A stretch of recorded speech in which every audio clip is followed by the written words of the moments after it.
বিকেলে নিজ আসন ঢাকা 17 থেকে প্রচার শুরু করেন তারেক রহমান। রাজধানীর ইসিবি চত্বরের পথসভায় তিনি এলাকার সন্তান হিসেবে সুযোগ চান ঢাকা 17-র ভোটারদের কাছে। প্রতিশ্রুতি দেন নির্বাচিত হতে পারলে দেশ ও রাজধানীকে নিরাপদ সুন্দর নগরী হিসেবে গড়ে তুলবেন। এই এলাকার সন্তান হিসাবে, এই এলাকার মুরব্বী, এই এলাকার মাদের কাছে, এই এলাকার ভাইদের কাছে, এলাকার বোনদের কাছে আজ আমি ধানের শীষের জন্য ভোট চাইছি।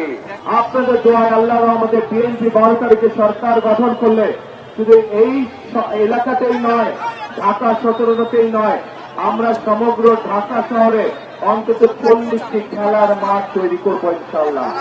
পরে ঢাকা 16 আসনে পল্লবী 2 নম্বর ওয়ার্ডের লাল মাঠে বিএনপি প্রার্থী আমিনুল হকের পক্ষে ভোট চান তারেক রহমান। ওই এলাকায় হাসপাতাল ও কারিগরি শিক্ষা প্রতিষ্ঠান নির্মাণের প্রতিশ্রুতি দেন।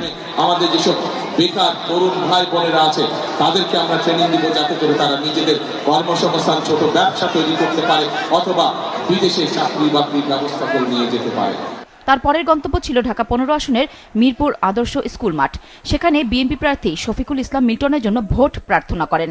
বলেন, দেশকে পুনর্গঠন ও দেশের মানুষের ভাগ্যের পরিবর্তন করতে চায় বিএনপি। আমরা আমাদের জনগণের কাছে এমন প্রতিশ্রুতি দিতে চাই যেই প্রতিশ্রুতি মানুষের পক্ষে বাস্তবায়ন করা সম্ভব। সেই জন্যই আমরা এই সকল প্রতিশ্রুতি আপনাদের কাছে দিয়েছি।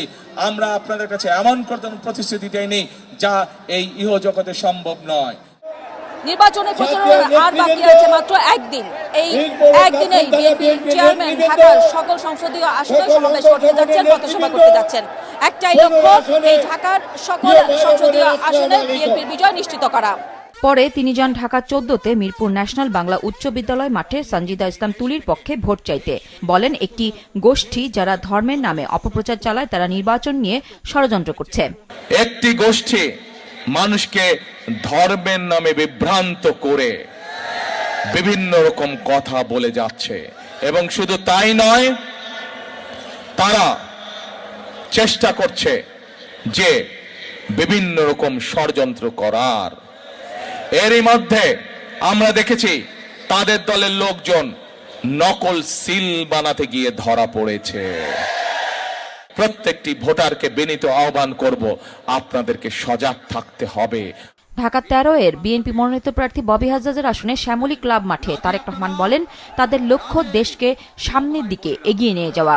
এই মুহূর্তে বাংলাদেশে একমাত্র বিএনপি হচ্ছে সেই রাজনৈতিক দল যারা এই দেশের মানুষের ভাগ্যের পরিবর্তনের জন্য অনেকগুলো পরিকল্পনা আমরা গ্রহণ করেছি। আজ রাজধানীতে মোট 7টি আসনে নির্বাচনী পথসভা ও জনসভায় যোগ দেন বিএনপি চেয়ারম্যান। ধানের শীষকে বিজয় করেন। নুরুন ধারবিলি, মাছরাঙা সংবাদ, ঢাকা।